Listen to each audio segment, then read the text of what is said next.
বাংলাদেশের মানুষকে খুনকারিনী, হত্যাকারিনী, অর্থ সম্পদ লুটকারী, অবৈধ ক্ষমতা দখলদার, মানুষকে নির্যাতনকারী, সর্বোপরি আমার দেশের ছাত্রদেরকে হত্যাকারী যেই সরকার প্রধানকে ভারত আশ্রয় দিয়েছে, ভারত বিশ্বের বুকে যদি কোনো ভুল করে থাকে সবচেয়ে বড় ভুলটি করে ফেলবে। এখন নাকি ভিসার মেয়াদ আবার বাড়াচ্ছে। এর মানে আমার দেশের মানুষকে আরো হত্যা করার জন্য তাকে মোটা পাকাপোক্ত করতেছে। বাংলাদেশের মানুষ এদেরকে আর কোনোদিন রিসিভ করবে না। এবার তসবি উল্টা গুনতে পারেন, গুজাস্ত ফের জামানা আতা নেহি, ন্যূনতম 100 বছর গুনতে হবে তাদেরকে। মাহফিলের সভাপতি হতো এলাকার ওমরা সোমরারা, ঠিক না বলেন? আমরা যখন মাহফিলে বসতাম তখন পাশের থেকে ওই যে গাঁজা বা মদ খেয়ে আসছে এর গন্ধ আসতো, কারণ সেই এলাকার দলের লিডার তারে না রাখলে মাহফিল হইতেই দেবে না। ক্যাডার, ঠিক না বলেন? আজ ক্যাডাররা শেষ, পালিয়েছে, ভয় এবং লজ্জায় পালিয়েছে। কিয়ামতের দিন এরা মুখ দেখাবে কেমনে আল্লাহকে? হ্যাঁ, এমন আকাম করছে যে এলাকাবাসীকে এখন আর মুখ দেখাইতে পারে না। তাহলে কিয়ামতের দিন আল্লাহর সামনে কেমনে মুখ দেখাবা? আল্লাহ তাআলা ওদের হেদায়েত দিন। হেদায়েত দিতে পারবে, কিন্তু শেষবারে যে মানুষের টাকা মারিয়া খাইছে এটা দেখবে কেডা? যে খুন করেছে তার তো রিপোর্ট আসতেই হবে, খুনের বদলে খুন হতে হবে তাকে, রাষ্ট্র বিচার করবে ইনশাআল্লাহ। কালামানি আল্লামা সাইদি সাহেবকে ফাঁসি দেওয়ার পর গর্ব করে বলছে, আমি সাইদিকে ফাঁসি দিছি।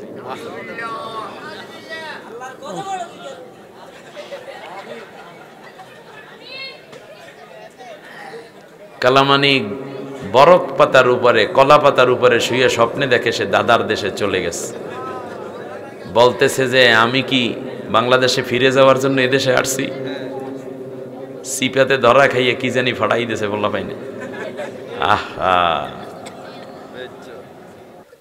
আমি ছোট্ট একটা সূরা থেকে কিছু কথা বলবো, যেই সূরার মধ্যে মহিলার কাহিনীও আছে, পুরুষের কাহিনীও আছে।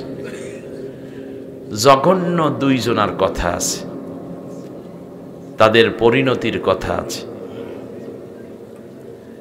এই দুইজন নিয়ে আজকের আলোচনা করে আমরা শিক্ষা নেব, আমরা তাদের মতো হব না, আমরা নেককার থাকব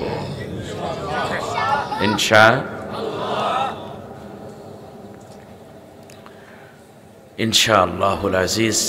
আসুন আমরা সোজা চলে যাই আল্লাহ রাব্বুল আলামিনের কোরআনের কাছে। সবাই রেডি তো? হ্যাঁ, সবাই রেডি? আলহামদুলিল্লাহ। সবাই পড়েন, আউযু বিল্লাহি মিনাশ শাইতানির রাজীম, বিসমিল্লাহির রাহমানির রাহিম। বিতাড়িত অভিশপ্ত শয়তানের ওয়াসওয়াসা থেকে আল্লাহর আশ্রয় চাই। কার আশ্রয়? নোয়াখালীর ছেলেপান খুব ভদ্র, ওরা দিনদার। মাহফিলের মধ্যে তোমরা আদব দেখাও, আল্লাহ তোমাদের সম্মান বাড়াই দেবে। তুমি কথা বললে অন্যের কথা শুনতে ডিস্টার্ব হয়, ঠিক না? এই লালগেঞ্জি ওলারে ধরেন, এটা কথা কয় বেশি। তুমি কথা বলার কারণে অন্য তো কোরআন শুনতে পাচ্ছে না, তুমি গুনাহগার হচ্ছ। তোমাকে তো এই অধিকার দেওয়া হয় নাই যে তুমি অন্যকেও কোরআন শুনতে দেবে না। তুমি না শোনো, চলে যাও, কিন্তু অন্যকে শুনতে না দিলে সেটা তোমার জন্য আল্লাহর কোনো রহমত থাকবে না, ঠিক না? তোমরা আসছো কি গজব নিতে না রহমত নিতে? তা রহমত নিতে হলে চুপ করে বসতে হবে, কান দিয়ে শুনতে হবে, মজা করে, ঠিক না? এটা আল্লাহর কথা। আল্লাহ তাআলা আমার এই ছোট্ট ভাইটাকে রহম করুন, বলেন আমিন।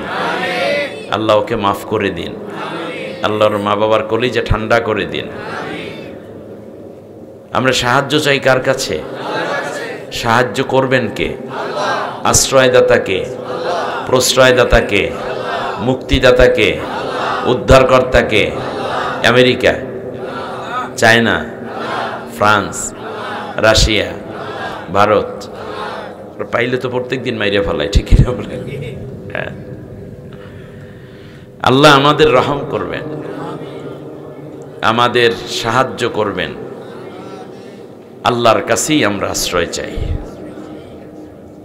বিগত দিনগুলোতে আমাদেরকে বিভিন্নভাবে কটাক্ষ করা হয়েছে, গালিগালাজও করা হয়েছে। এর মধ্যে একটা ছিল রাজাকার, এরপর সন্ত্রাসী, দেশদ্রোহী, জঙ্গি, টেরোরিস্ট, নাশকতাকারী। আরো একটা কথা কইতে, এরা হইলে সব পাকিস্তানের দালাল, বলতে কিনা? আমার কথা ভিন্ন জায়গায়। একটি দেশের স্বাধীন নাগরিক আমরা। বিরোধী দল বলতে যারা ছিল দেশে, তাদের প্রত্যেককে বেশিরভাগ লোকই মামলা খাইছে, ঘরবাড়িতে থাকতে পারে নাই, জায়গা জমি ও লুটপাট, দোকানপাট, ঘের, পুকুর লুটপাট করছে। এমনকি এলাকায় আসতেও দেয় নাই। আমার দেশের যুবকরা, আহারে, ঢাকায় দেখেছি এই নোয়াখালীর ইয়াং রিক্সা চালায়, হঠাৎ দেখা রিক্সাটা থামাইয়ে দৌড়েই আসছে, হুজুর আমার নাম অমুক, আমার নাম হারুন, ওই যে আমাদের কোমলনগরে গেছিলেন। আমি বললাম আপনি এখানে কেন হারুন ভাই? বললো যে হুজুর 13টা মামলা। আমার মনে পড়ে বাড়িতে আমার বাবাকে মারছে, শরীরে পিঠে আঘাত করছে, মায়ের গায়েও হাত তুলছে, ছোট বোনটা নিয়ে ঢাকায় চলে আসছে, এখন রিক্সা চালাইয়া খাই। আমি গল্প বলতেছি, মনে ঠিকানা নিয়ে নিয়েন আমার থেকে যাওয়ার সময়। রাস্তার ফুটপাতে পুরান কাপড় চোপড় বিক্রি করে পোলাপাইন। অপরাধ একটা, তারা হয়তো শিবির করে অথবা বিএনপি করে, ছাত্রদল, যুবদল করে। এরকম একটা নির্যাতন গেছিল কিনা? বানাই বলে না। যা হোক, কিডন্যাপ করছে, জেলের মধ্যে নিয়ে আদালতে নিয়ে পিটাইছে, রিমান্ড দিছে না, নখ তুলে ফেলছে, হাড্ডি গুঁড়ো করছে, আয়না ঘরে ঢুকাইছে, এমনকি ফাঁসি পর্যন্ত দেছে। কিন্তু বিএনপি, জামাত, হেফাজত, চরমনাই বা যাই বলেন, অন্য দলের, হিন্দু বলেন, মুসলিম বলেন, কেউ কি পাকিস্তান পালাই গেছে? কথা কয় না কেন? তাহলে বোঝা যায় বাংলাদেশে পাকিস্তানের কোনো দালাল নাই। থাকলে তো ওই দেশে পালাইয়া যাইতো। একজন লোকও বাংলাদেশে পাকিস্তানের দালাল নাই, কিন্তু বাংলাদেশে বহু ভারতের দালাল আছে। বুঝলেন কেমনে?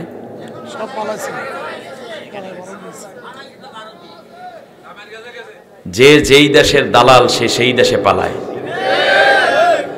বাংলাদেশের কেউ পাকিস্তান পালায় নাই মানে পাকিস্তানের দালাল নাই, ভারত পালাইছে মানে ভারতের দালাল আছে।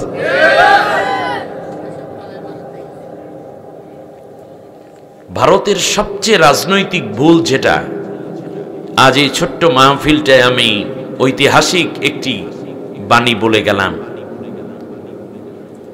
বাংলাদেশের মানুষকে খুনকারিনী, হত্যাকারিনী, অর্থ সম্পদ লুটকারী, অবৈধ ক্ষমতা দখলদার, মানুষকে নির্যাতনকারী, সর্বোপরি আমার দেশের ছাত্রদেরকে হত্যাকারী যেই সরকার প্রধানকে ভারত আশ্রয় দিয়েছে, ভারত বিশ্বের বুকে যদি কোনো ভুল করে থাকে সবচেয়ে বড় ভুলটি করে ফেলবে। এখন নাকি ভিসার মেয়াদ আবার বাড়াচ্ছে। এর মানে আমার দেশের মানুষকে আরো হত্যা করার জন্য তাকে মোটা পাকাপোক্ত করতেছে। বাংলাদেশের মানুষ এদেরকে আর কোনোদিন রিসিভ করবে না। এবার তসবি উল্টা গুনতে পারেন, গুজারত ফের জামানা আতা নেহি, ন্যূনতম 100 বছর গুনতে হবে তাদেরকে। আল্লাহ আমার দেশটাকে রহম করুন। আমাদের ঐক্যবদ্ধ থাকতে হবে। ধর্ম বর্ণ দল মত ঊর্ধ্বে উঠে দেশ এবং ইসলামকে সবচেয়ে বেশি প্রায়োরিটি দিতে হবে। আল্লাহ আমাদের রহম করুন। আয়োজিত এই মাহফিলে আমরা আল্লাহর কাছে আশ্রয় চাই। আমাদের আশ্রয়দাতা আল্লাহ ছাড়া আর কেউ নাই। পরম করুণাময় অসীম দয়ালু আল্লাহর নামে শুরু করছি। তাব্বাত ইয়াদা আবি লাহাবিন ওয়া তাব মা আগনা আনহু মালুহু ওয়া মা কাসাব সায়াসলা নারান যাতা লাহাব وامرأته حمالة الحطب في جيدها حبل من مسد آمنت بالله। অর্থ হচ্ছে ধ্বংস হলো আবু লাহাবের 2 হাত, এমনকি সে যা অর্জন করেছে তার সম্পদ এবং সঞ্চিত যা আছে এটা তার কোনোই কাজে লাগলো না। অচিরেই তাকে প্রবিষ্ট করানো হবে লেলিহান শিখাময় আগুনের মধ্যে। আর তার স্ত্রী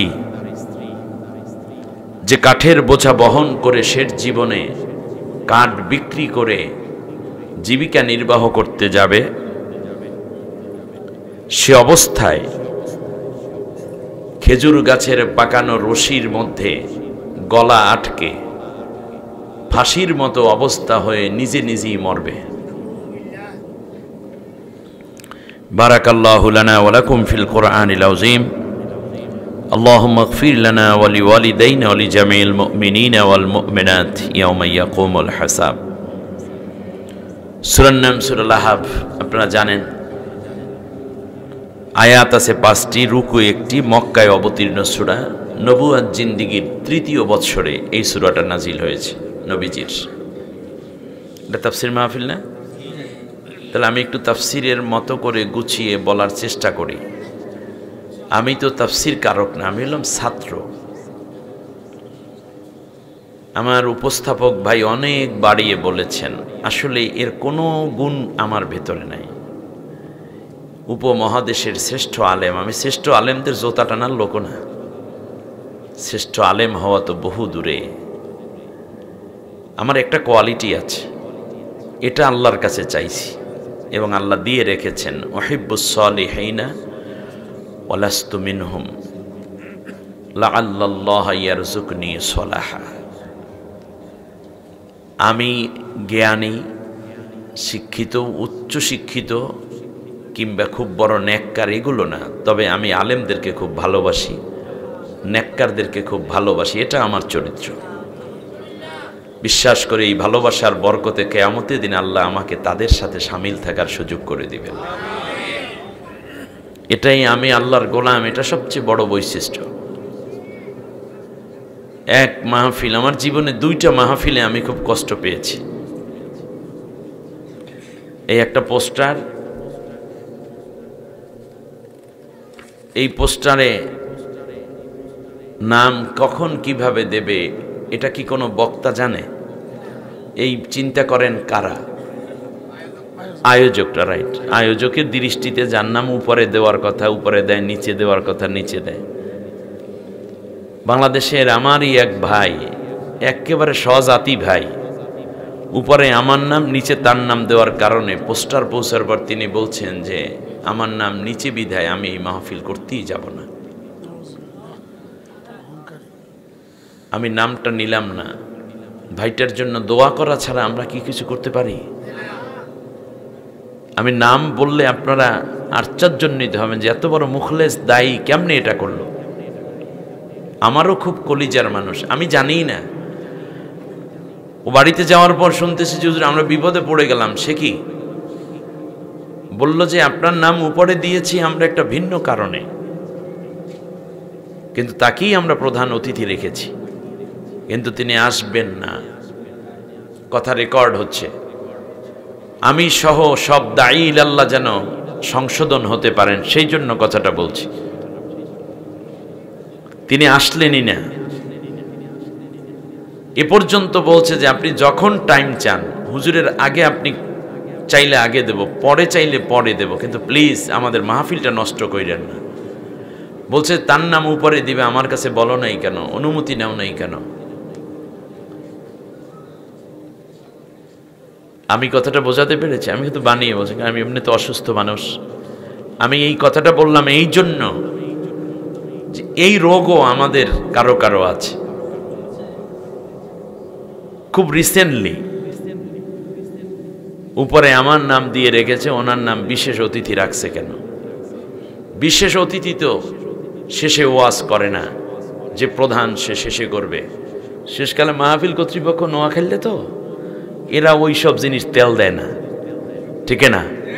নোয়াখালীদের নিজস্ব একটা ইগো আছে, ব্যক্তিত্ব আছে, এরা ব্যক্তিত্ব বিলিয়ে দেয় না। টাকা দেয়, পয়সা দেয়, মাইর দেয়, কিন্তু ব্যক্তিত্ব বিক্রি করে না। এটা কিন্তু খুব ভালো, এটা রাখবেন, এটা রাখবেন। প্রয়োজনে অনেক কিছু হারাবেন, কিন্তু ব্যক্তিত্ব একবার হারালে আর পাবেন না। বলে দিয়েছে 10 মিনিটের মধ্যে আপনি ওয়াজ শেষ করবেন, স্টেজে বসবেন, 10 মিনিট আপনার টাইম, এরপর শেখ জামাল কথা বলবে। কি ঠিক আছে না? একদম ঠিক আছে। এখানে যদি নাম না থাকে, পোস্টারে কোনো নাম নাই, কিন্তু আমি কোরআনের কথা বলার সুযোগ দিয়েছেন আপনারা, আমি কথা বলেছি, এই পোস্টার বাদ। ওই কথার দ্বারা যদি একজন মানুষ হেদায়েত পায়,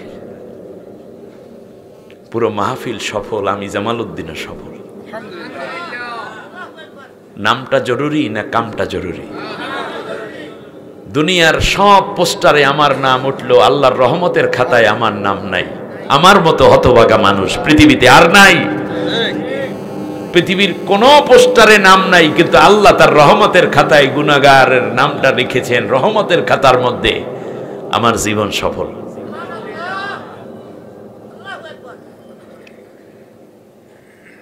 আল্লাহর কাছে দোয়া করেন, দায়ী ইলাল্লাহ যারা আছি আমরা যেন কমপক্ষে এই রিয়া থেকে বাঁচতে পারি। সম্মানিত ভাইরা,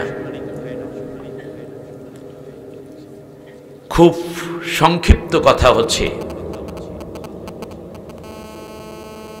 আবু লাহাব হচ্ছে রাসূল সাল্লাল্লাহু আলাইহি ওয়াসাল্লামের আপন চাচা। আমরা অনেক সময় শুনি না আবু জেহেল চাচা ছিল, এটা হলো বাড়ির কাছের চাচা। চাচা ডাকেন অনেক সময় বাড়ির কাছের মানুষে, বাবার বয়সী বা রাবিদে কোনো রকম একটু সম্পর্ক গলি আমরা সেটাকে যেমন চাচা ডাকি। অনেক সময় বলেন না রিক্সাওয়ালা, চাচা যাবেন নাকি, এরকম বলি না? চাচা একটা চকলেট দেন, একটু বয়স জ্যেষ্ঠ হলেই। ঠিক ওই রকম চাচা হইল আবু জেহেল। কিন্তু আব্দুল মুত্তালিবের যে 10 পুত্র ছিল তার মধ্যে একজনের নাম ছিল আবু লাহাব।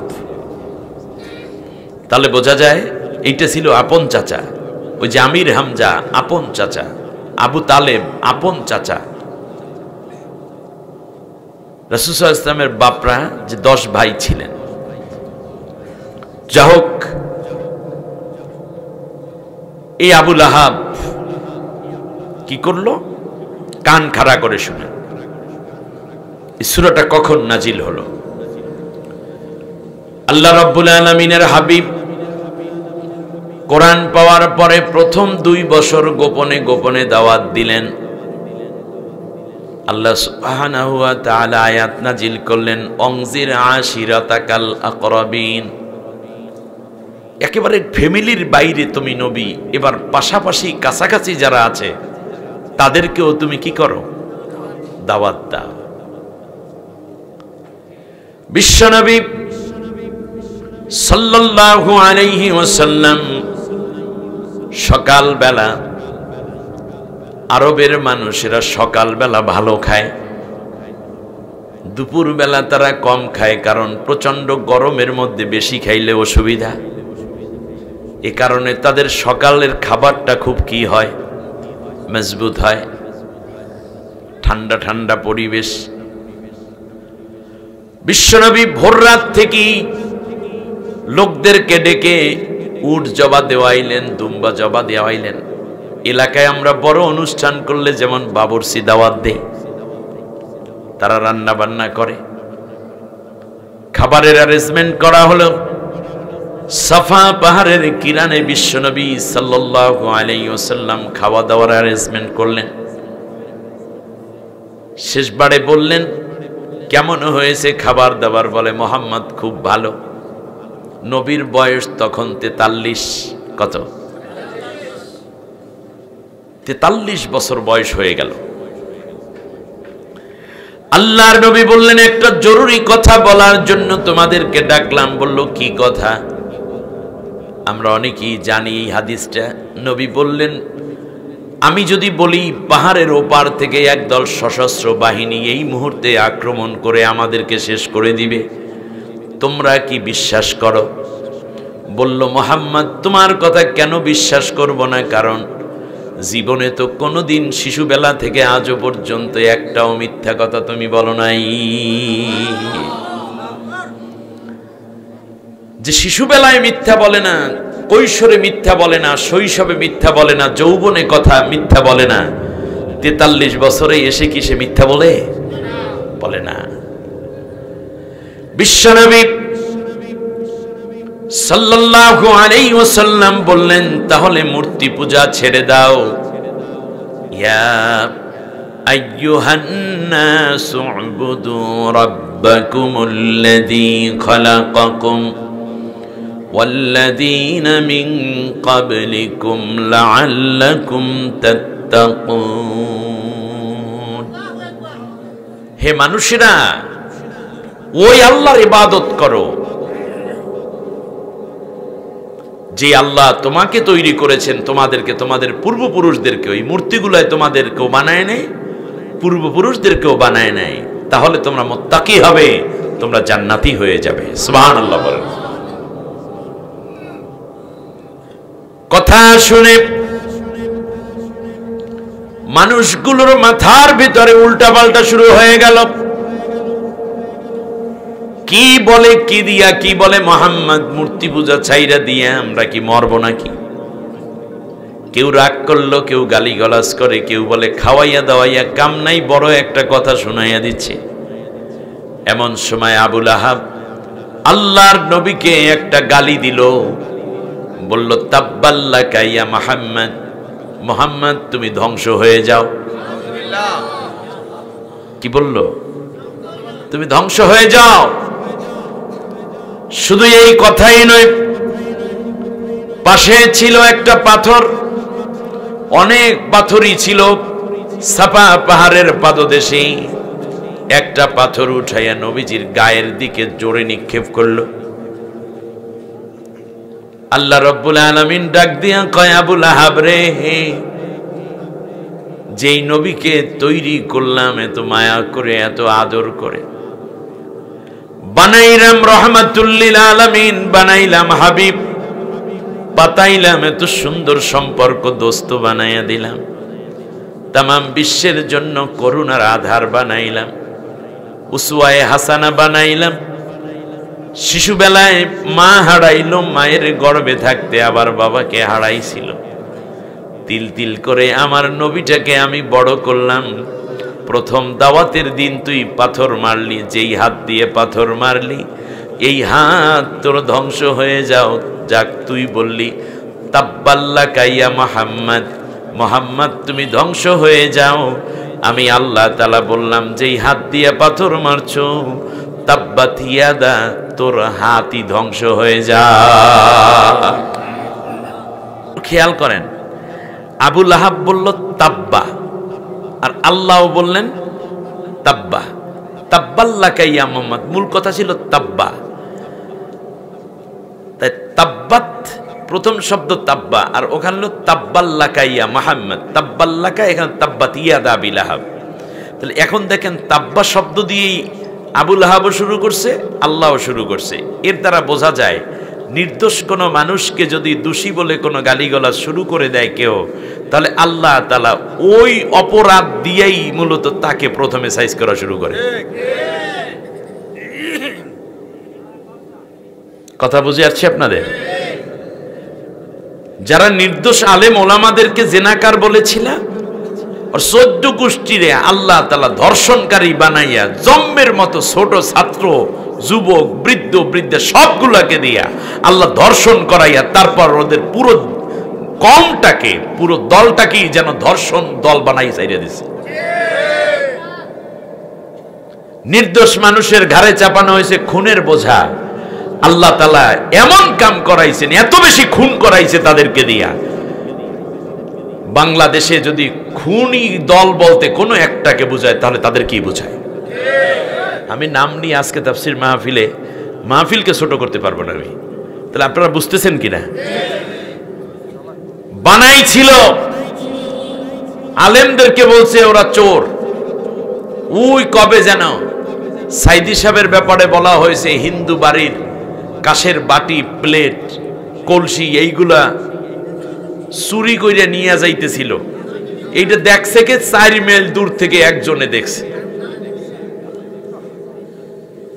আল্লাহ তাআলা ওর 14 গোষ্ঠী পুরা সবগুলারে, এলাকার একটা ছোট্ট পিচ্ছি নেতাকেও দিয়েও আল্লাহ তাআলা জাতির সম্পদ চুরি করাইয়া পুরো সোরা দল বানাইয়া তারপর দেশ থেকে বিদায় করেছে। ফাকাদ ইহতামালা বুহতানা ওয়া ইসমান মুবিনা। যারা অপরাধ করো নিজে আর অন্যের ঘাড়ে চাপাইয়ে দাও সেই দোষ, আমি আল্লাহ তাআলা ওই দোষ তোদের ঘাড়ে কড়াইয়া দিয়া তোদেরকে ওই উপাধি লওয়াইয়া তারপরে দেশ থেকে বিদায় করব। আমার মনে হয় অনেক কিছু শেখার আছে এখানে। আল্লাহ রাব্বুল আলামিন বললেন,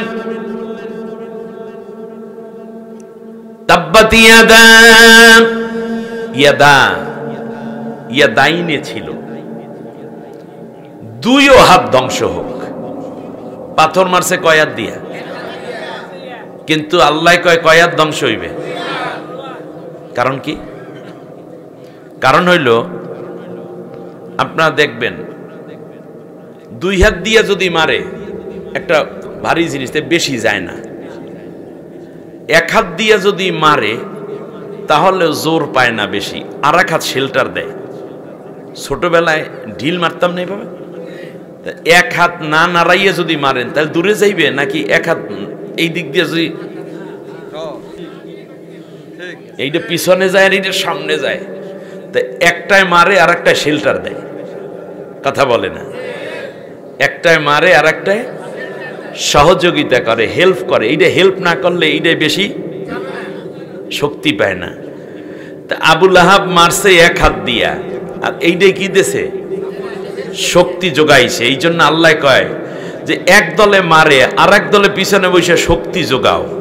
অতএব যারা শক্তি যোগায় ওটাও ধ্বংস, যে মারছো তারাও ধ্বংস। আল্লাহর জমিনে আল্লাহর দ্বীন প্রতিষ্ঠিত হবে, কোরআনের রাজ কায়েম হবে। এর বিরোধিতা করছে একদল ডাইরেক্ট, আর এক দল কেউ লেখনী দ্বারা শক্তি যোগাইছে। পত্রিকায় রঙ্গিলা লেখা দেছো, টেলিভিশনে উল্টাপাল্টা কথা বলছো, মিথ্যা সাক্ষ্য দিয়েছো, কেউ পেছনে বৈশা বুজুর্গগিরি করছো, আর মাজলুমদেরকে ধরিয়ে দেওয়ার জন্য পুলিশকে চাদরের মধ্যে ফোন রেখে কইছে, হ্যালো, এলাকায় ওই যে যেই ছেলেটা ওই শিবির করতো না, ওই কিন্তু আসছে। এরকম কপাল পড়া ছিল কি ছিল না? আল্লাহ কয় ওই যেটা মারছে ওটাও শেষ, পিছনে যেটা শেল্টার দেছো এটাও শেষ। তাব্বাত ইয়াদা আবি লাহাব। আমার কথা আপনাদের বুঝে আসতেছে? খুব সংক্ষেপে শেষ করব তো, এই জন্য ডিটেইলার বললাম। তাহলে আমরা কি কোনো অন্যায়কে সাপোর্ট দিলেও তারাও আল্লাহর কাছে কি হয়ে যাবে? দোষী হয়ে যাবে। আল্লাহ রাব্বুল আলামিন বলেন, মাইয়াশফা শাফাআতান হাসানাতান ইয়াকুল লাহু নাসিবুম মিনহা ওয়া মাইয়াশফা শাফাআতান সাইয়্যাতান ইয়াকুল লাহু কিফলুম মিনহা। যারা ভালো কাজে সুপারিশ করবা, আমি আল্লাহ ভালো কাজের একটা অংশ তাদের আমলনামায় দান করব।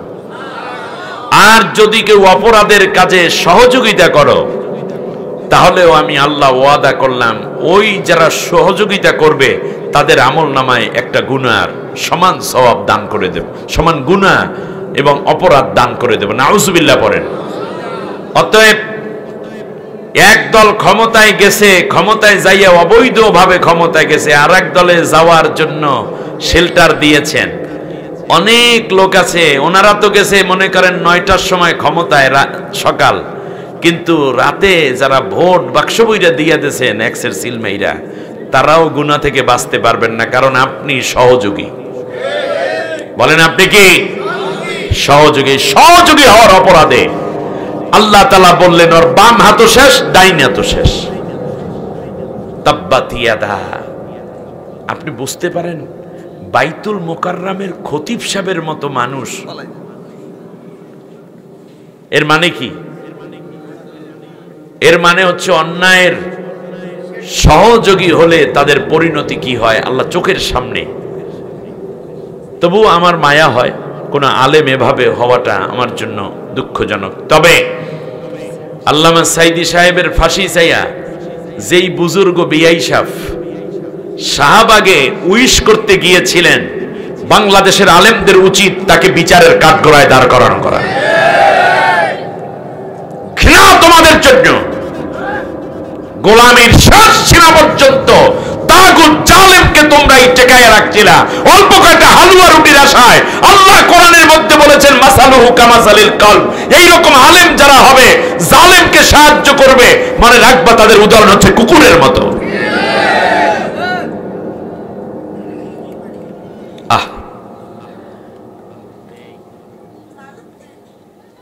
আল্লাহ রাব্বুল আলামিন বললেন তাব্বাত ইয়াদা আবি লাহাবিন ওয়া তাব। আবু লাহাবের ধ্বংস হোক দুই হাত, দুই হাত ধ্বংস হবে, ডান বাম সব যাইবে, ওর কিচ্ছু থাকবে না, কোনো অস্তিত্ব। আবু লাহাব এই আয়াত নাজিলের পরপরই তার দুই হাত প্যারালাইজড হয়ে যায়। বিশ্বে আপনারা প্যারালাইসিসের রোগী দেখবেন, কিন্তু দুই হাত প্যারালাইজড হয়, এটা কিন্তু হয় না, এক সাইড হয়। কিন্তু আবু লাহাবের হয়েছে কয় সাইড? দুই সাইড। আপনার কষ্ট হচ্ছে মনে? দুই সাইড। আবু লাহাবের গায়ে সবসময় জ্বর থাকতো, দুই হাত লেগে গেছে, ফলে সে আর কিছু খাইতে পারত না, গোটা শরীর বিষে ব্যথায় ভরা। তাফসীরে এসেছে পরে কেউ যদি তার গায়ে হাত দিত বা একটু যত্ন করতে চাইতো, তাহলে তার গায়েও 3 দিন জম্মের বিষ ব্যথা, চিকুনগুনিয়ার মতো। চিকুনগুনিয়ার জ্বর আছে না, যেই ব্যথাটা হয় ওই রকম একটা ব্যথা হইতো, আর 3 দিন জ্বর থাকতে। এই কারণে কেহ তার গায়ে যাই আর হাত দিয়ে বা যত্ন করে যে খাওয়াইবে এই কামার কেউ করতো না। কি করেছে? শেষ পর্যন্ত 4 দিয়ে বেড়া দিয়েছে। বেড়া বোঝেন? খুঁটি গেড়ে দিয়েছে নির্দিষ্ট জায়গায়, ওইটার মধ্যেই তার পায়খানা, ওইটার মধ্যে প্রস্রাব। কেউ পরিষ্কার করতে গেলে তাহলে তারই ওই অসুস্থতা আসতো। দূর থেকে রুটি এইভাবে ফিক মাইরা দিত, আর আবু লাহাব ওইটা মুখ দিয়ে উঠাইয়া খাইতো। কোনো কোনো ক্ষেত্রে ওই নিজের পেশাব পায়খানার মধ্যে যাইয়া রুটি পড়তেই ওইটা সহই উঠাইয়া কামড়াই খাওয়া লাগতো। ইসলামের বিরোধিতা যারা করে, নবীর অবমাননা, নবীর প্রতি যারা কটাক্ষ করবে, নবীর আদর্শ নিয়ে যারা চ্যালেঞ্জ করবে, আল্লাহ নবী সাল্লাল্লাহু আলাইহি ওয়াসাল্লামের অপমান যারা করার জন্য অপচেষ্টা করবে, ঠিক তেমনি নির্দোষ মানুষকে যারা হত্যা করেছে এবং এখনো পর্যন্ত জীবিত আছে, অপেক্ষা করুন, তারাও একদিন রাস্তায় এই রকম হয়তো প্যারালাইজড হবে, না হয় পাগল হয়ে রাস্তায় উলঙ্গ অবস্থায় ঘুরবে। এরপরে এই জাতি ঘৃণা করে বুঝতে পারবে এইটা হলো দুনিয়ার সেই কুকুর।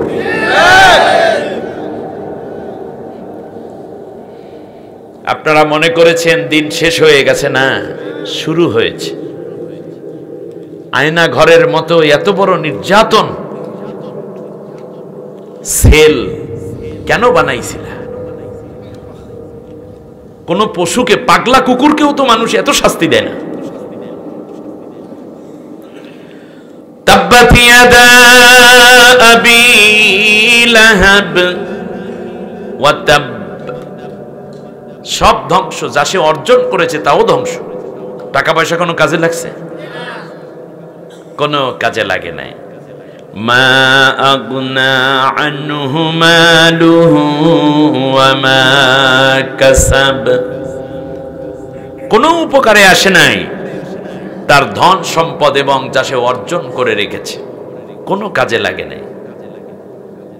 এই আবু লাহাবের পুত্র ছিল, সে যখন অসুস্থ হয় তখন তার 4 পুত্র, এক পুত্র তার কাছে নাই, সবগুলা পালাইছে। কথা বুঝতে পেরেছেন? তাহলে পুত্র সন্তান কন্যাদের থেকে যদি উপকার পেতে হয় তাও দয়া লাগবে কার? জোরে বলেন, আল্লাহর। আমাদের দেশে অনেক নেতা নেত্রী আছে যাদের পুত্র কন্যা কোনোটাই উপকারে লাগে না। এক এক টাল নিয়ে, পোলা মদ খাইয়া টাল হইয়া বইরা রয়েছে, কুত্তা লইয়া থায়। বিয়ে কয়টা করছে ওই ছেলেই না জানে, মা বাবাই তো জানে না। এরকম হয় না মাঝে মাঝে? গতকালকে সোশ্যাল মিডিয়ায় একটা দৃশ্য দেখে প্রচন্ড ভাবে কলিজায় নাড়া দেওয়ার মতো। 7.5 বছর পরে বাংলাদেশের নেত্রী লন্ডনে গেছেন চিকিৎসা করাতে। অন্যায়ভাবে এই বৃদ্ধাকে বাড়ি থেকে তাড়ানো হয়েছে, জেলের মধ্যে রাখা হয়েছে। ছেলেটা বিদেশে, আর এক ছেলে তো মারাই গেল। মনে হয় যেন ইউসুফ আলাইহিসসালাম ইয়াকুব আলাইহিসসালামের যে মহামিলন দেখলাম। দৌড়ে এসছে তারেক জিয়া, আহারে দৌড়ে এসে, বেগম খালেদা জিয়া তো অনেক অসুস্থ। আমি আমার আলোচনাটায় কেন এই 2টা নাম আনলাম? এই 2টা নাম না, এই দুইটা একটা ইতিহাসে স্মরণীয় হয়ে থাকবে। আল্লামা সাইদি সাহেব শুধু একটা নাম না, একটি ইতিহাস হয়ে থাকবে, ঠিক না বলেন? জামাত ইসলামের নেতৃবৃন্দ শুধু নাম না, এটা ইতিহাস হয়ে থাকবে। মীর কাসিম আলী শুধু একটা নাম? ঠিক তেমনই যখন দেখলাম, আরে সরাসরি লাইভ দেখাচ্ছিল সংবাদ, এই টেলিভিশনগুলো আমি দেখতেছিলাম, তারেক জিয়া দৌড় দিয়ে মনে বিদ্যুতের গতিতে মার দিকে ছুটছে। মা অপলক, তাকে 7টা বছর পর্যন্ত বুকে নিতে পারেনি। মায়ের কাছে সন্তান সবসময় শিশু, কিন্তু এত অসুস্থ, হুইল চেয়ারে বসা তারেক জিয়া সাহেব দেখলাম মায়ের ঘাড়ের কাছে নিজের থুতনিটা অনেকক্ষণ পর্যন্ত লাগিয়ে রেখেছে, আর মায়ের গায়ের ঘেরান নিচ্ছিল। যেন মার গায়ের ঘেরান নিচ্ছে সন্তান। 7টা বছর সন্তানের দিকে তাকিয়ে মা বারবার এভাবে আছে, মনে হয় যেন সন্তানের গায়ের ঘেরান নিচ্ছে মা। যেমনটা ইউসুফ আলাইহিস সালাম বলছেন, আমার এইটা নিয়ে যাও। চাদর খুলতেছে সেই 2000 কিলোমিটার দূর থেকে, আর ইয়াকুব আলাইহিস সালাম বলছেন, আমি আমার ইউসুফের গায়ের ঘেরান পাচ্ছি। সুবহানাল্লাহ বলেন। এক মহামিলন। আমার চোখে পানি এসে গেল। দীর্ঘ 10টা বছর পরে যখন আরমান, তার মা যখন আরমানকে ফিরিয়ে পেয়েছিল। আমরা ভেদাভেদ দেখতে চাই না জামাত বিএনপির মধ্যে। দুটো দল মাজলুম হয়েছে, নির্যাতিত হয়েছে, ঠিক না বলেন? আগামীর বাংলাদেশ দেশপ্রেমিক এবং ইসলামপন্থীরা দেশ চালাবে, মাঝখানে কোনো অপশক্তি ঢুকতে পারবে না। যেই বিএনপির নেতা জামাতের বিরুদ্ধে বলে, কিংবা যেই জামাত এর নেতা বিএনপির বিরুদ্ধে বলে, আমি মনে করি দুজনই দেশের জন্য ক্ষতিকারক। কোন বুদ্ধিমান এই কাজ করতে যাবে না। সবাই মিলে দেশটাকে গড়তে হবে, নতুন বাংলাদেশকে সাজাতে হবে, ঠিক না বলেন? এই তারেক জিয়াকে কম মেরেছে? মেরুদণ্ড শেষ। আমাদের দয়া রাখতে হবে, মায়া রাখতে হবে। আমার বিশ্বাস বেগম খালেদা জিয়া অনেক সুস্থ হয়ে যাবেন তারেকের শুধুমাত্র গায়ের ঘেরান এবং সন্তান পাশে আছে বলি, এই কারণেই সে অনেক সুস্থ হয়ে উঠবেন ইনশাআল্লাহ। আমার মনে পড়ে যখন আরমান এসেছে, মীর কাসিম আলী সাহেবের ছেলে, দীর্ঘ ব্যারিস্টারে আরমান, সন্তানগুলো ছোট ছোট, দুইটা মাইয়া ছোট রাইখা নিয়ে গেছে তাকে। আমরা ইতিহাস জানি, জানাজা পড়ানোর কথা বলছিল মীর কাসিম আলী সাহেব শহীদ, তিনি বলছে আমার ছেলে আমার জানাজা পড়াবে। 2 দিন আগে ছেলে কি কিডন্যাপ করে নিয়ে গেছে। একদিকে বাবাকে ফাঁসি দেওয়া হলো, হত্যা করা হলো, ছেলেকে কিডন্যাপ করে নিয়ে যাওয়া।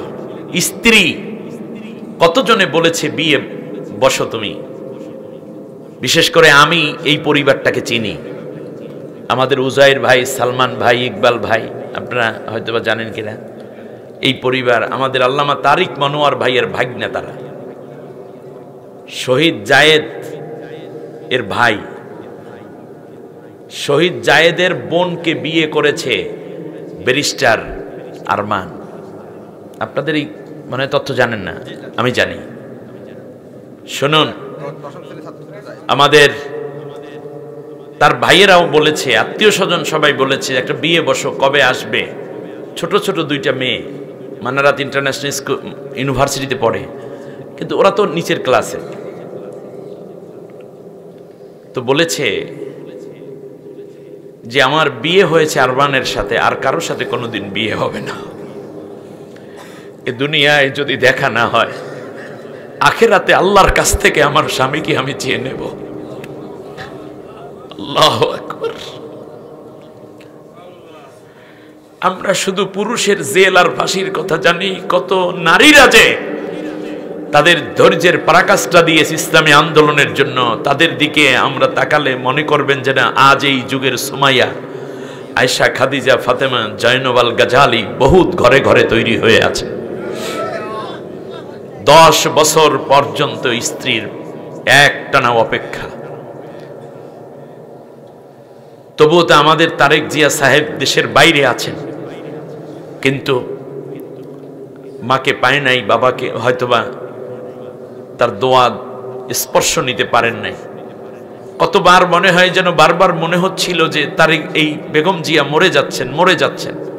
আমার মনে হয় সন্তানের সাথে শেষ মিলনটুকু হবে।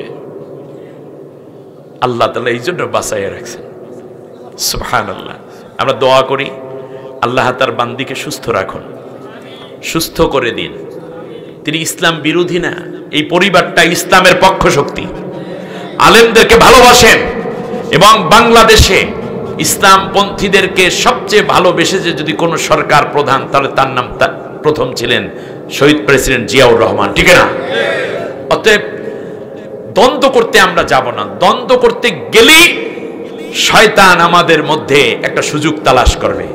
এই সুযোগ আমরা দিতে দেব না, এই সুযোগ কাউকে নিতে দেব না। সবাই রাজি কিনা কও? মিলেমিশে বাস করব। জালেমদেরকে বাদ দিয়ে 2 দল মাজলুম হয়েছি, সুতরাং মাজলুমরা ঐক্যবদ্ধ থাকতে হবে। সবাই রাজি কিনা বলেন? ইনশাআল্লাহ।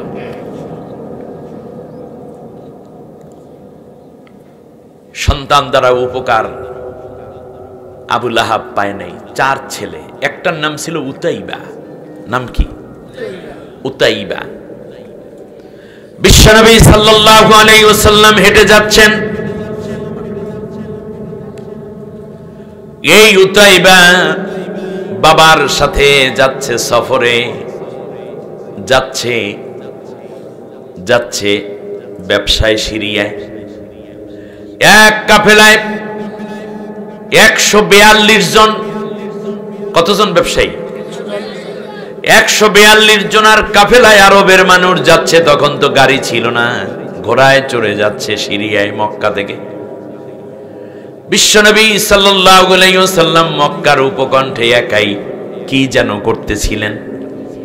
এমন সময় উতাইবা তার বাবা আবু লাহাবকে ডাক দিয়ে বলে, আব্বা, ওই দেখা যাচ্ছে মোহাম্মদকে কিছু করে আসবো নাকি? কয়, কি করতে চাও?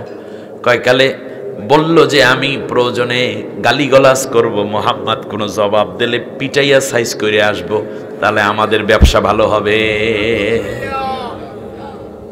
দেখছেন জালেম কারে কয়? বিশ্বনবী সাল্লাল্লাহু আলাইহি ওয়াসাল্লামের কাছে উতাইবা চলে আসলো। নবী দেখতে পেলেন ওদের বিশাল কাফেলা, 142টা ঘোড়া, এর মধ্যে কারো উটও আছে, বোঝা আবার উটের পিঠে ঘোড়ার পিঠে। নবীর কাছে এসে সমানে গালিগালাজ করছে, সমানে গালিগালাজ। তার কারণ আবু লাহাবের গোষ্ঠীরা গালিগালাজ ছাড়া কিচ্ছু দিতে পারে না, ঠিক কিনা?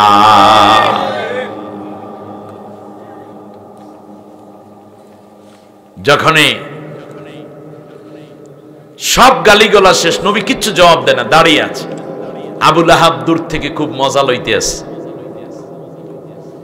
কত জুনিয়র অথচ কত সম্মানিত মানুষকে গালিগালাজ করছে।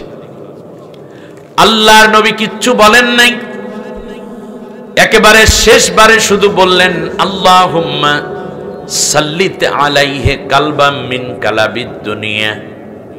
শুনতেছেন আপনারা? এই দোয়াটা আপনারা মুখস্থ করে রাখেন, বলেন আল্লাহুম্মা সাল্লিত আলাইহি কালবাম মিন কালাবিদ দুনিয়া। অর্থ, আল্লাহ তোমার দুনিয়ায় তো অনেক কুত্তা আছে। নবী বলতেছে, আল্লাহ তোমার দুনিয়ায় তো অনেক কুকুর আছে, তার মধ্যে একটা কুকুর ওর জন্য লিলাইয়া দাও। উতাইবা চলে গেল, হাসতে হাসতে গেছে। কি বাজান, খবর কি? আব্বা কোনো জবাব দেবে দূরের কথা, মাথা নিচু করে রাখছে। আপনারা দেখবেন এই পিচ্ছিদেরকে দিয়ে বড়দেরকে অপমানিত করাইতো একদল দুষ্ট নেতা। এই কয়দিন আগে, 15 আগস্টের আগে এইরকম অবস্থা দেখা যাচ্ছিল কিনা আমাদের দেশে? বেটা, হোটেল হারুন, হ্যাঁ, সম্মানিত আলেম ওলামা দিনদারদেরকে অপমানিত করার জন্য এই ধরনের ছোট্টদেরকে, পিচ্ছিদেরকে লিলিয়ে দিত বিভিন্ন সময়। খেয়াল করো, আবু লাহাব বলল, মোহাম্মদ কিছু বলে নাকি? আব্বা কিছু বলার আবার সাহস আছে? কয় নাই, একেবারে কিছু বলে নাই। বলছে, শেষবারে বলছে আল্লাহুম্মা সাল্লিত আলাইহি কালবাম মিন কালাবিদ দুনিয়া। কয়, বাবা তোমার কাম শেষ। ছেলেকে কিছু না বলে সামনে হাঁটালেন। কিছু দূর যাওয়ার পর সন্ধ্যা নেমে আসলো। বলল যে, তোমরা উতাইবাকে একেবারে মাঝখানে রাখো, তোমরা চারপাশ দিয়ে একটু বেড়া দিয়ে রাখো, সিকিউরিটি করে রাখো। সিকিউরিটেড করা হলো। শেষ পর্যন্ত দেখতেছে গভীর রাত, শত হইল পিতা, ঘুম আসে না। মুহাম্মাদের বদদোয়া দোয়া দুইটা কাজে লাগে, এটা আবু লাহাব জানত।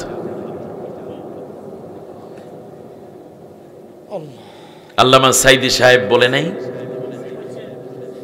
বলছে যে গাছের গোড়া ধরে তাওহীদি জনতার নারা দেবে, মামুবাড়ি দিল্লি গিয়া পড়বা। পড়ছে কিনা দেখছেন? কথা কাজে লাগে কিনা? ইঁদুরের গর্ত খুঁজে পাবে না, সেই অবস্থা হয়েছে কিনা? সামনে যা বলছেন তাও হবে ইনশাআল্লাহ। আমার ভাইয়েরা, আল্লাহর বান্দা নেককারদের কথা আল্লাহ তাআলা কবুল করে ফেলেন।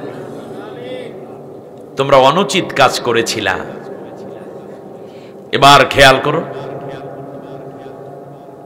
দেখতেছে গভীর রাতে একটা বাঘ আসছে পাহাড়ের মধ্য থেকে। হালকা চাঁদনি রাত, চাঁদনি রাত বুঝেন? চাঁদনি রাত, মরুভূমি, চারদিকে ধুধু বালু, পুরো চাঁদনি পসরা পড়েছে। একটা বাঘ এসে ওই সাহাবী মানে ওই কাফেলায় যারা ছিলেন তাদেরকে শুকতেছে এইভাবে। সবাই তো ঘুম, তো মুখের নাকের কাছে বাঘ তার মুখ নিয়ে এভাবে ঘেরান নিচ্ছে, কেউ রে কামড়ায় না। এক পর্যায়ে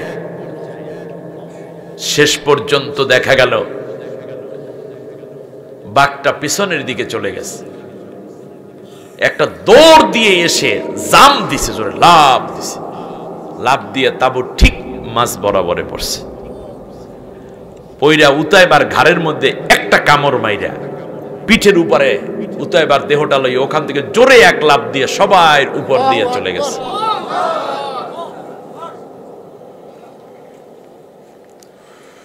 পাহাড়ের ঢালে নিয়ে, পাহাড়ের পাদদেশে নিয়ে ওর কলিজাটা খাইছে, রক্তগুলা খাইছে, বুকটাকে ছিঁড়েছে। কিছুক্ষণ পরে আবু লাহাব বলে, তোমরা সবাই ওঠো, উতাইবাকে তালাশ করতে হবে। আলো নিয়ে বেরিয়ে পড়লো, ঘুরতে ঘুরতে দেখে ওই পাহাড়ের কিনারে তার লাশটা পড়ে আছে, রক্ত এখনো গরম, এই একটু আগে খাইয়ে গেছে। আমার ভাইরা মনে রাখবেন, যারা এই পৃথিবীতে দিনদারদেরকে কষ্ট দেয়, ইন্নাল্লাযীনা ফাতানুল মুমিনিনা ওয়াল মুমিনাত সুম্মা লাম ইয়াতুবু ফালাহুম আযাবু জাহান্নামা ওয়া লাহুম আযাবুল হারিক। যারা মুমিনদেরকে কষ্ট দেয়, মুমিন নারী পুরুষদেরকে, তাদের জন্য দুনিয়ায় রয়েছে চূড়ান্ত কষ্টদায়ক শাস্তি, আখিরাতে রয়েছে অনন্ত চিরন্তন জাহান্নামের ব্যবস্থা।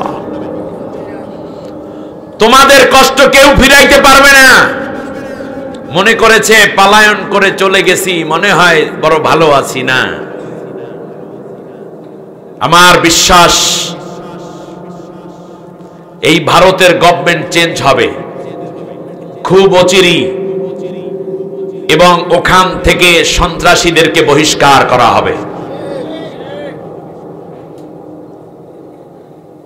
তাব্বাত ইয়াদা আবি লাহাবিন ওয়া তাব মা আগনা আনহু মালুহু ওয়া মা কাসাব।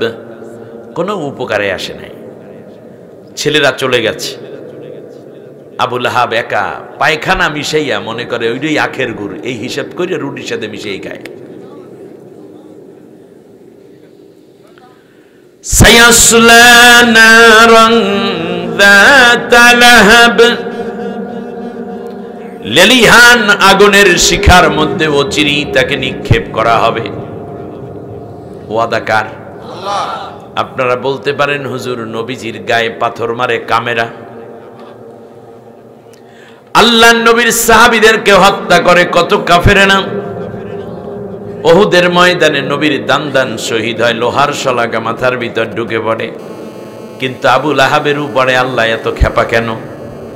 কেন খেপা জানেন? তার কারণ আবু লাহাব হইল নিজের ঘরের মানুষ,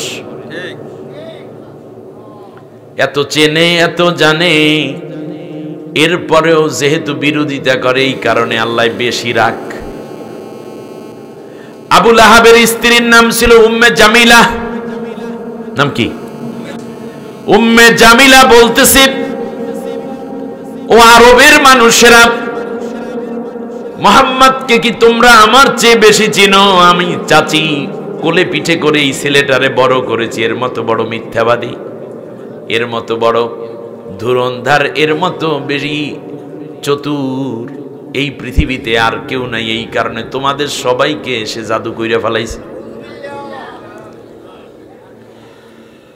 কবিতা বানাইল, মুজাম্মামান আসাইনা আমরাহু আবাইনা ওয়াদিনাহু কলাইনা।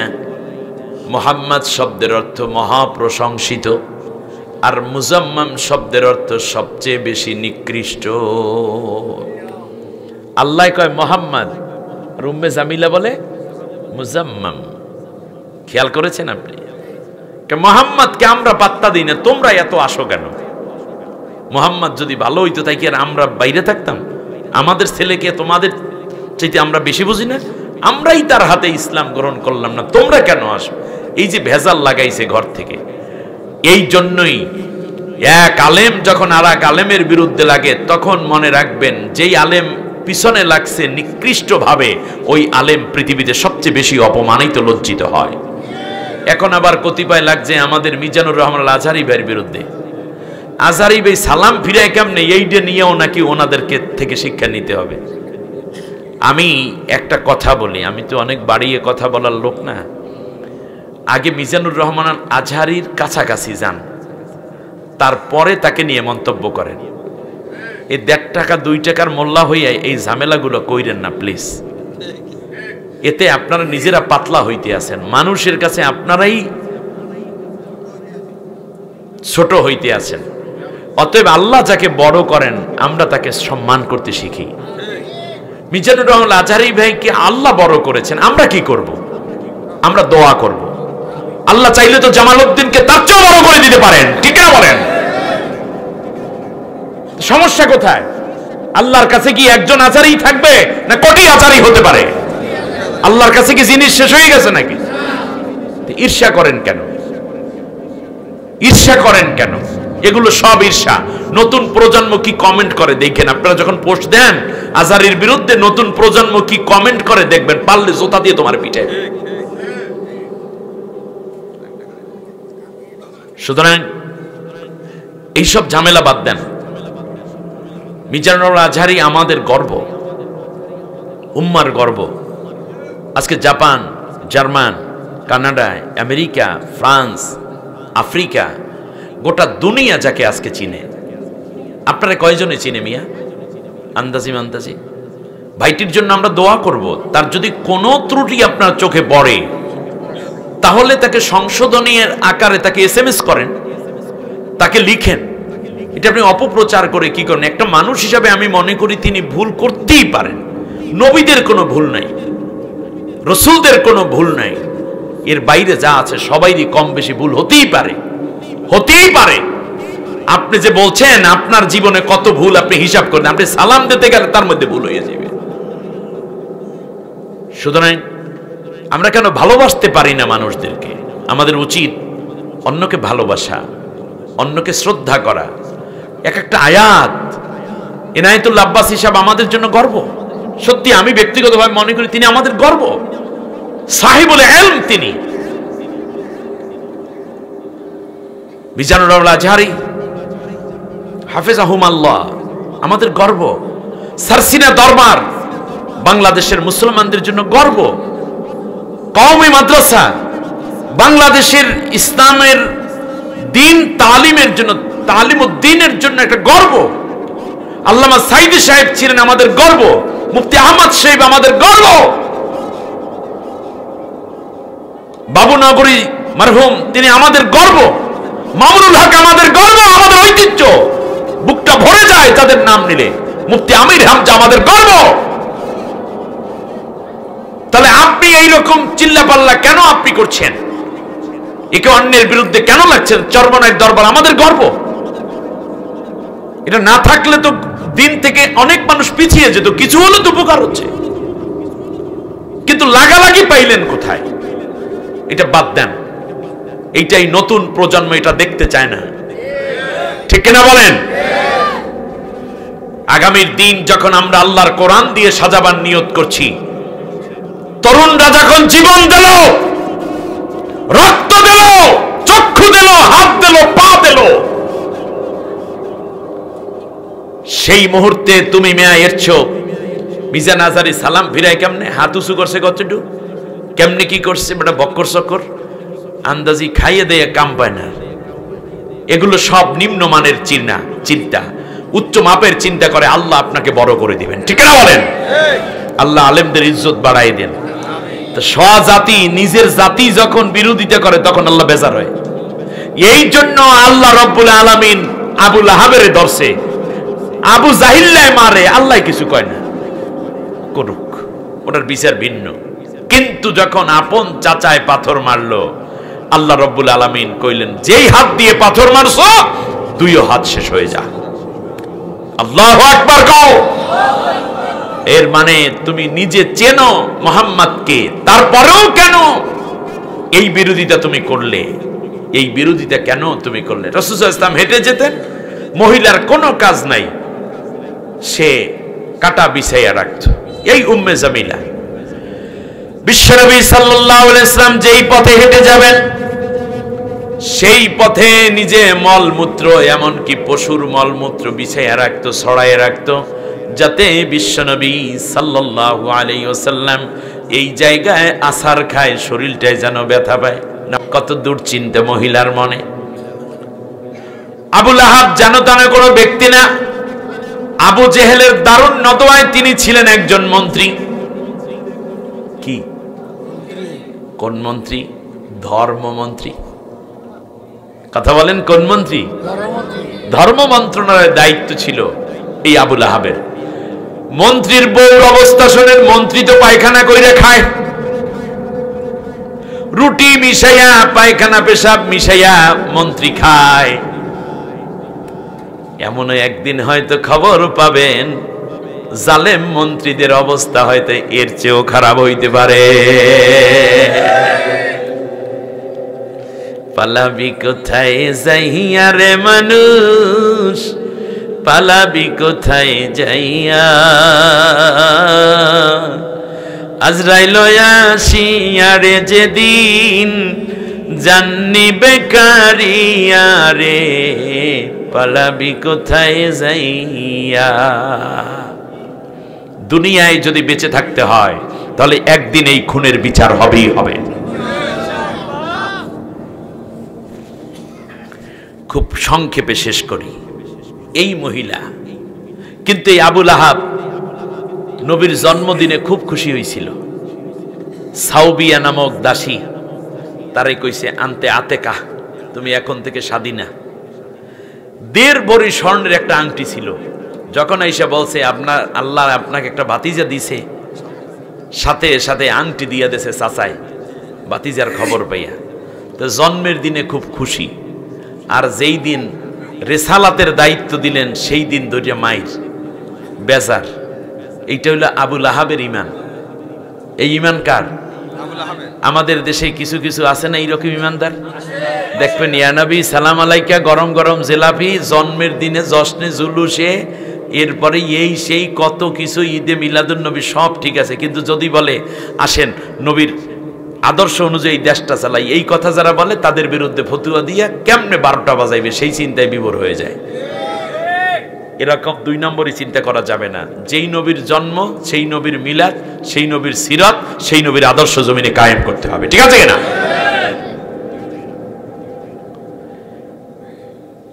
আল্লাহ রাব্বুল আলামিন বলেন, শোনো, আমরাআতুহু হাম্মালাতাল হাতাব। এবার মন্ত্রীর বউর খবর নেন। মন্ত্রী তো ওইদিকে বেতাল অবস্থায়, আর মন্ত্রীর বউ এই দিকে ছেলে মেয়েগুলাই একটাও মায়েরও জিজ্ঞেস করে না, মা বাবাকে জিজ্ঞেস করে নাই। উতয়বা টুতয়বা তো মরার পর যা ছিল তারাও কি করলো না, আর খোঁজ খবর নিল না। আপনারা অনেক মন্ত্রীর বাসায় গিয়া দেখেন যে ছেলে কোন মেয়ে লইয়া বৈশা রইছে, আড্ডা দেয়, মদ খাইয়া মাতলামি করে, বাবার খবর নাই। এখন তো মন্ত্রীরা পলাইছে, সব মন্ত্রীরা পলায় নাই, আছে। ওই সবাইরে যদি একসাথে আদালতে উঠায় তাহলে দাদা গো মাথা খারাপ হয়ে যাবে, কষ্ট পাইবে। তো ইউনুস চাচায় আবার, ইউনুস চাচা কেটা চেনেন? ডক্টর ইউনুস সাহেব আমাদের এনে এলেন প্রধান উপদেষ্টা, চিফ অ্যাডভাইজার যিনি, উনি আবার হইল বুদ্ধিমান মানুষ। কত বুদ্ধি যে রাহে আপনারা চিন্তা করতে পারবেন না। উনি হইল আবুল মাল, টাকা কেমনে উদ্ধার করব সেই চিন্তায় ধরছে হেরে। উনি এই দিক থেকে মোটামুটি 13, 14, 15 জন, আমির হোসেন আমু, আনিসুল হক, সালমান এফ রহমান, আমরুল হোসেন কামরুল ভাই, এদেরকে দুলা মেয়ার একের আদর সাদরে সুন্দর করিয়া মনে হয় যেন এই বাসর ঘর থেকে মাত্র বউর হাতে পরানো জামার বুতাম পইরা আদালতে যায় আসে। এদেরকে কিচ্ছু কয় না। এখন ভিতরে সিপাতে কাজ চলতে আছে, তার কারণে এই কয়জনই সামনে। ভিতরে কি হইছে একজনও যাইতে পারে নাই, সব ধরা আছে। আপনি কাউয়ে কেমনে গেছে না আছে আল্লাহ জানে। যাই হোক, এখানে হইল মাইরের খেলা। মায়ের যখন দেয় সাথে সাথে বললে দেয় আমার টাকা আছে। কই আছে? সুইডেনে। কই আছে? কানাডায়। কই আছে? বেগম পাড়ায়, কই আছে আমেরিকায়, কই আছে লন্ডনে। ব্যাংক নম্বর দাও, অ্যাকাউন্ট নম্বর দাও, কোড নম্বর দাও, মাইরের উপরে তো ঔষধ নেই, সব কইয়া দেয়, কথা বলে না। চাচাই আবার এইগুলো গোয়েন্দা দিয়ে কোট করে, কোট করে দেখতেছে যে ইউরোপীয় ইউনিয়নে টাকা বেশি ঢুকছে। ইউরোপীয় ইউনিয়নের 17 জন পররাষ্ট্রমন্ত্রীর আইনা বাংলাদেশে মিটিং করাইয়া বলছে যে তোমার দেশে আমার এই কয়েক লাখ কোটি টাকা পাচার করা আছে, এই নামে, এই নামে, এই নামে, এই অ্যাকাউন্টে, এই বলছে বস আপনি আমাদের গুরু, আপনি যা বলবেন তাই করব। কথা বোঝেন নাই আপনারা? এই কারণে বলতেছে যে আপনি যা চান তাই দেব। এখন বলে না যে বাংলাদেশের জন্য যা করা দরকার আমরা সব করবো, একে ওদের টাকা দেবে না, মানে আমার টাকা বিদেশে জানিয়েছে এরা এতদিন কামাই করে চুরি কইরা এগুলো সব ফেরত দেবে, ওই কথা ওইভাবে বললে আকাশে। এই হঠাৎ করিয়া ডিমের দাম এই কারণে বাড়িয়ে গেছে, কারণ ডিম ওই জায়গায় কাজে লাগতেছে। কথা বুঝছেন কিনা? ডিমের দাম বাড়ার কারণ আসলে ধরতে পারছেন কিনা? ডিম কই যায় বুঝতে পারছে? এই তো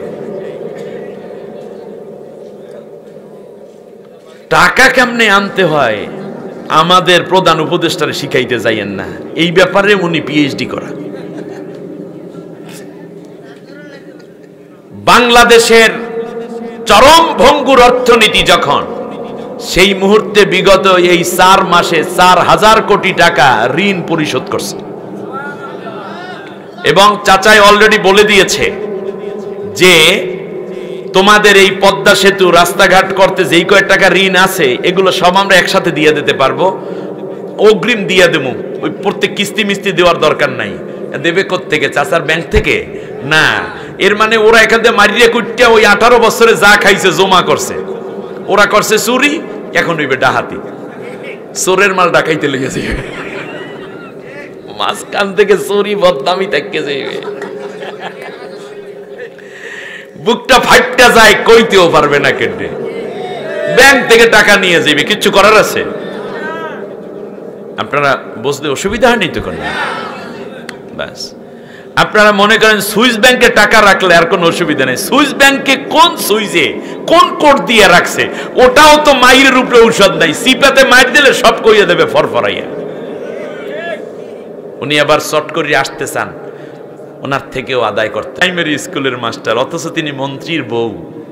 এত তাড়াতাড়ি, এত তাড়াতাড়ি ফাঁসির মঞ্চে নিয়ে যাচ্ছে স্বামীকে। স্ত্রীর সামনে দেখা, স্ত্রীও ঢাকা ইউনিভার্সিটি ইংলিশে first class first. Shamsun Nahar Nizami, salute মা আপনাকে। সন্তানগুলোকে সেভাবেই গড়ে উঠেছে। এক বীরঙ্গনা, বীর চলে যাচ্ছে শাহাদাতের রশি পরার জন্য। পথিমধ্যে দেখা বলেছে দীর্ঘদিন দাম্পত্য জীবন তুমি আমাকে মাফ করে দিও, আমার সন্তানগুলোকে আমার যেই পথে শহীদ হলাম এই পথে তৈরি করে নিও।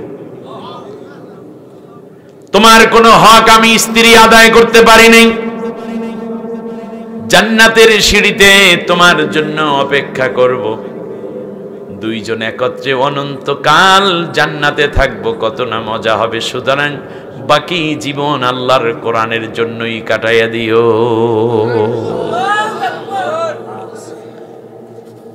এমন পীড়ন, আর মাত্র ধরলো তাতেই কাপড় নষ্ট। দরবেশ চাচা, নোয়াখালীর মানুষ বোঝে বেশি, এই জন্য অল্প ওয়াজে কাম হইয়া যায়। আমি আবার এমন হুজুর মারি অ্যাঙ্গেলে,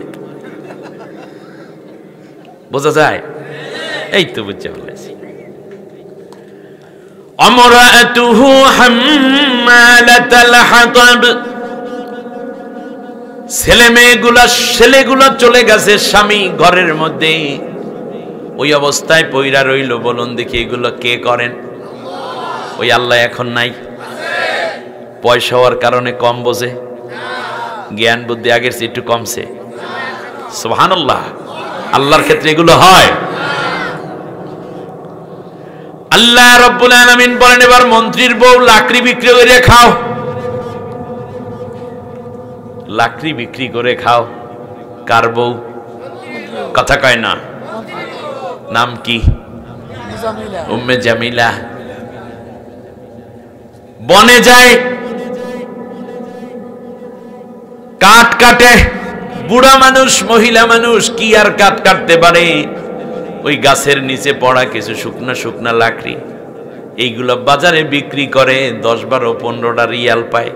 এইগুলা দিয়া চাল কেনে, ডাল কেনে, আবার নিজে গিয়া রান্না করে খায়। একদিন রান্না করে 3 দিন খায়। পচা গান্দা খাইয়া খাইয়া সময় কাটায়। কে খাওয়া? সকালবেলার ধনী রে তুই, ফকির সন্ধ্যাবেলা।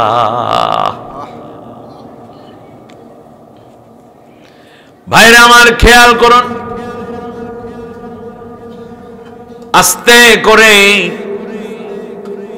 একদিন মহিলা যখন দেখতে পাইল এই আয়াত নাজিল হইছে, তৃতীয় নবুয়তের 3য় বৎসরে, ঘটনা ঘটছে যাইয়া 8ম বৎসরে। আল্লাহ রব্বুল আলামিন আগে বললেন, 5 বছর পরে বাস্তবতা আসলো।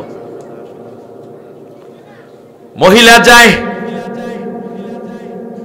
আরব দেশে স্বাভাবিকভাবে রশি পাকানোর তখন উপাদান ছিল খেজুরের, বড় বড় খুরমা খেজুরের পাতাগুলা লম্বা হয়। এই পাতাগুলোকে প্রথমে এরা চিরুনির মতো ছিঁড়ে, পাতলা পাতলা করে, চিকন চিকন করে, এইগুলো হালকা শুকা দেয়। তারপর 4-5টার সাথে মোড়াইয়া মোড়াইয়া একটা রশির মতো বানায়। বুঝতে পারছেন মনে হয়? পাকাইয়া কি করে? রশি বানায়, যেমন পাটের মতোই, জাস্ট এইটা একটু ভিন্ন। পুরুষ মানুষ শক্ত করিয়া 2 পুরুষে নাড়া, ক্ষেতের খের আছে না, নাড়া যেটাকে বলে, অথবা খড় কুটা, অথবা লাকড়ির বোঝা, এইগুলা তো শক্ত করিয়া বাঁধে, তারপরও ঢিল হয়ে যায় এক পর্যায়ে, ঠিক না? ধানের আটা যেটা আডি, এটা অনেক সময় এত 2 পুরুষে শক্ত করিয়া বাঁধে, চাপে চাপে, এরপরও কি হয়? লুজ হইয়া যায়। তাই মহিলা বাঁধছে, খুব শক্ত হয়েছে না লুজ হয়েছে? আজ লাকড়ি বেশি পাইয়া বোঝা একটু বেশি লইছে মহিলা।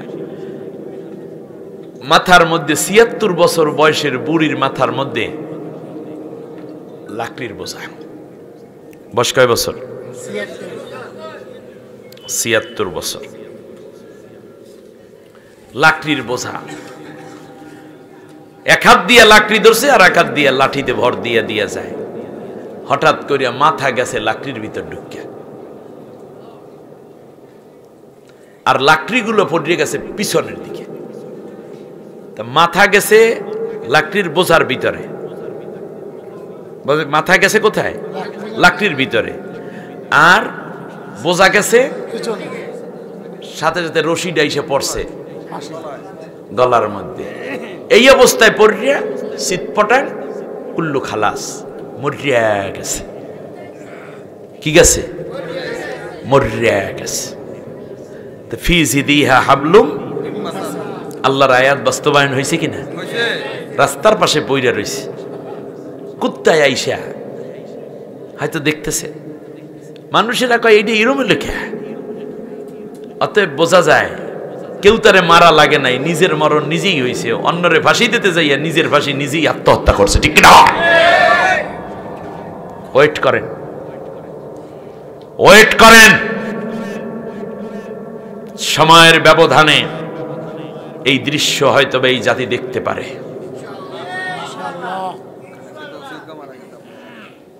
আমার বন্ধুগণ,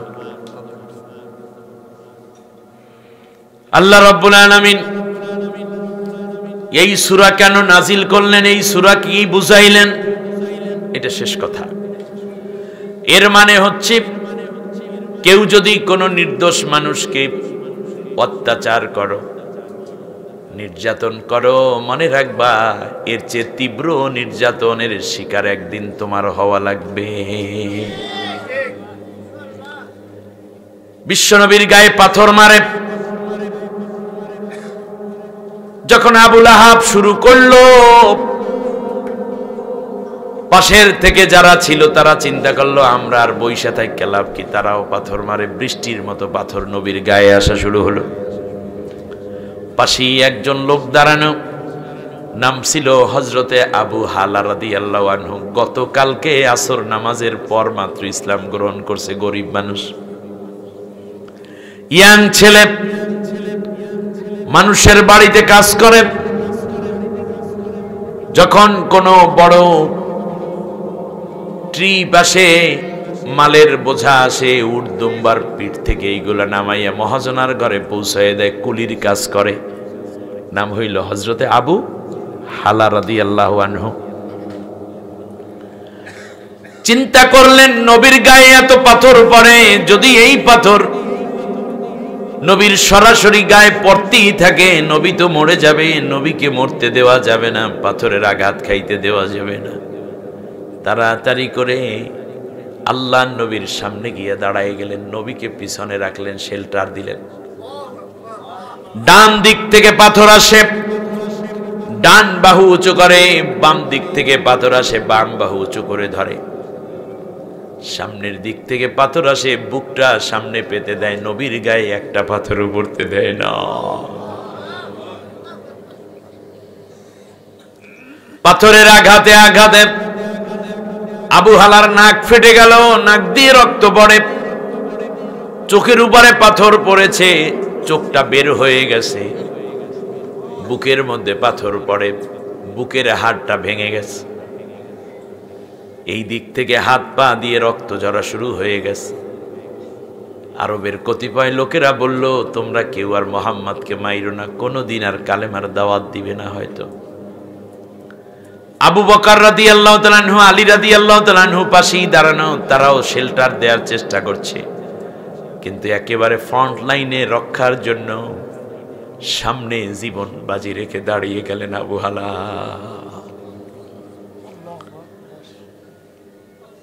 রক্ত প্রচুর যাচ্ছে, একটা চোখ পড়ে গেল, নাক ফেটে রক্ত বেরোচ্ছে, মুখ দিয়ে রক্ত বেরোচ্ছে, দাঁতে আঘাত। আবু হালা সাফা পাহাড়ের কিনারে পড়ে গেলেন। কয়েকজন সাহাবী এবং কিছু লোকেরা যারা একটু মানবতার দরদি ছিল, ধরে এনে সাফা পাহাড়ের কিনার থেকে ধরে এনে আল্লাহ রব্বুল আলামিনের ঘর বাইতুল্লাহর দরজার সামনে আবু হালাকে শোয়াইয়া দিল। মাতাপের মধ্যে কেউ মারে না, আরবে এই নিয়ম ছিল। এরিয়ার মধ্যে হারামের এই নিগুড় জায়গায় কেউ কাউকে মারতে পারবে, এটা হারাম, এটা নিরাপদ। কিছুক্ষণ পরে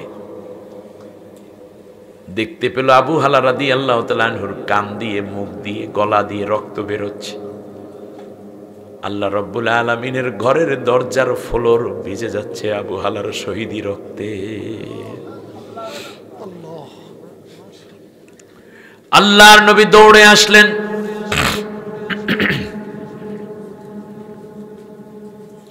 নবীজি আবু হালা রাদিয়াল্লাহু আনহুর পাশে বসলেন, তার চেহারার মধ্যে হাত বুলায়, হাতের মধ্যে চুমু খায়, কপালের মধ্যে চুমু দেন নবীজি। হযরতে আবু হালা রাদিয়াল্লাহু তাআলা আনহুর কণ্ঠ দিয়ে কথা বের হয় না, ফিসফিস করে কথা বের হয়। আল্লাহর নবীর মাথা মোবারক একটু নিচু করে আবু হালা চেপে ধরলেন। নবীজি বুঝতে পারলেন আমার আবু হালা কিছু বলতে চায়। নবীজির কান মোবারক আবু হালা রাদিয়াল্লাহু তাআলা আনহুর মুখের উপরে আল্লাহর নবী পেতে ধরলেন। আবু হালার দুই চোখ বেয়ে দরদর করে পানি ঝরতেছে, ঠোঁট দুইটা কাঁপতেছে। আবু হালা ফিসফিস করে বলে, ইয়া রাসূলুল্লাহ, ইয়া হাবিবাল্লাহ, সারাটা জীবন মূর্তি পূজা করেছি, মদ পান করেছিলাম, জেনা ব্যভিচার করেছি, খুন খারাপিতে লিপ্ত ছিলাম, ডাকাতি করতাম, মাঝে মাঝে কিছু কাজকর্ম করতাম। হালাল হারাম বুঝতাম না, আল্লাহকে চিনতাম না, আখিরাত বুঝতাম না। গতকালকে মাত্র কালেমা পড়ে মুসলমান হলাম। মনে বড় আশা ছিল, দীর্ঘদিন ইসলামের কাজ করব, আপনার খেদমত করব, আপনার পাশে থেকে থেকে আপনার রুহানি ফায়াজ ফয়ুজাত, আপনার রহমতের দৃষ্টি এবং নেক কাজের তালিম নেব। কিন্তু আমার এই তৌফিক মনে হয় আর হলো না। তার কারণ আমার নাকের মধ্যে এখন আমি জান্নাতের সুঘ্রাণ পেতেছি।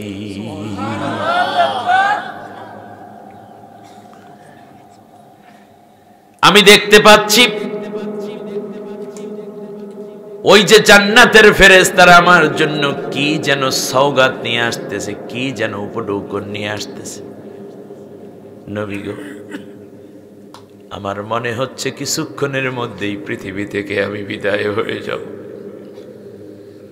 আপনারে মন ভরে আর দেখা হলো না, আপনাকে যত্ন করা হলো না, দিনের পথে আর সময় দেওয়ার সুযোগ হলো না। আল্লাহর নবী আবু হালার চোখের পানি আর শরীরের রক্ত একত্রিত করলেন। দুইটা হাত বাড়াতে যাবেন আল্লাহর দিকে, আল্লাহর নবী আবু হালার জন্য দোয়া করবেন।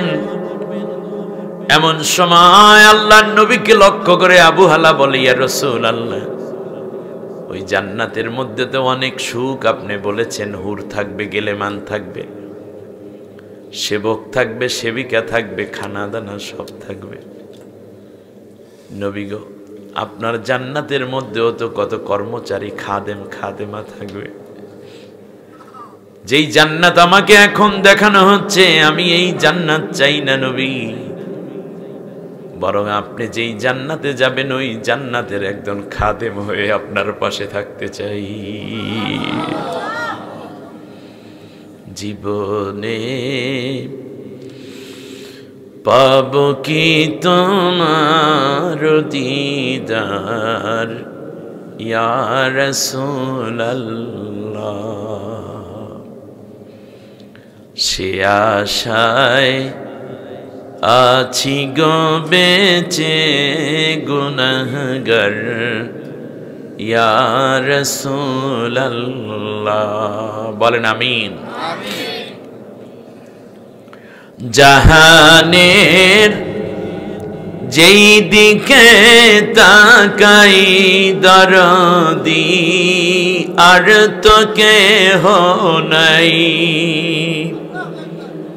তুমি যে রহমতের ভান্ডার নবীজি, রহমতের ভান্ডার।